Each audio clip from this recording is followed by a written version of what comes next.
नमस्कार मित्रांनो, चांगले मराठी सुविचार. ध्येय गाठण्यासाठी सतत प्रयत्न व संयम आवश्यक असतो. मित्रांनो, ध्येय गाठण्यासाठी आपल्याला सतत प्रयत्न व संयम आवश्यक असतो. एका रात्रीत एका दिवसात आपण यशस्वी होत नाही. त्यासाठी आपल्याला खूप मेहनत करावी लागते, सतत कष्ट करावे लागतात, स्पर्धा स्वतःशी ठेवावी लागते. उघड्या डोळ्यांनी पाहिलेली स्वप्ने नेहमी पूर्ण होतात. मित्रांनो, एक गोष्ट लक्षात ठेवा, जेव्हा आपण स्वप्न ही उघड्या डोळ्यांनी पाहतो तेव्हा ती स्वप्न लवकर पूर्ण होतात. आणि स्वप्न पूर्ण करण्यासाठी तुम्हाला फक्त स्वप्न पाहून चालत नाही, त्यासाठी कष्टही करावे लागतात, मेहनती करावी लागते. तेव्हा तुम्ही यशस्वी होतात आणि आयुष्यामध्ये खूप पुढे जातात मित्रांनो. तर यासाठी कष्ट करत राहा.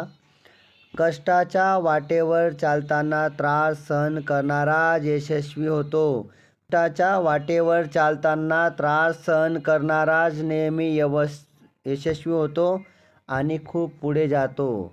विद्यार्थी मित्रांनो, तुम्हाला जर खूप मोठं व्हायचं असेल तर कष्ट सहन करण्याची क्षमता वाढवावी लागेल, तरच तुम्ही पुढे जाणार.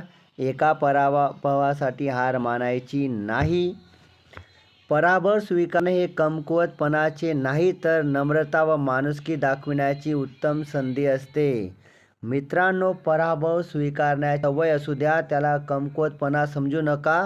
ही तर नम्रता व माणुसकी दाखविण्याची उत्तम संधी असते. खेळाच्या मैदानात पराभव स्वीकारला तर हा नम्रता व माणुसकी दाखवतो. आयुष्य जगत असताना नेहमी आनंदित राहणे ही सुद्धा एक कला आहे आणि ही कला प्रत्येकाला जमत नाही.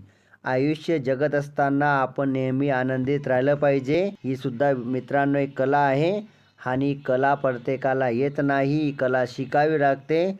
आयुष्य जगत असताना तुम्ही आनंदी राहा, ही कला विकसित करा आणि छोटं मोठं दुःख तुम्हाला कधी हरवू शकत नाही. विद्यार्थी मित्रांनो, हे होते आज सुविचार. तुम्हाला आवडले असतील तर 2 जणांना नक्की पाठवा. ऐकल्याबद्दल धन्यवाद.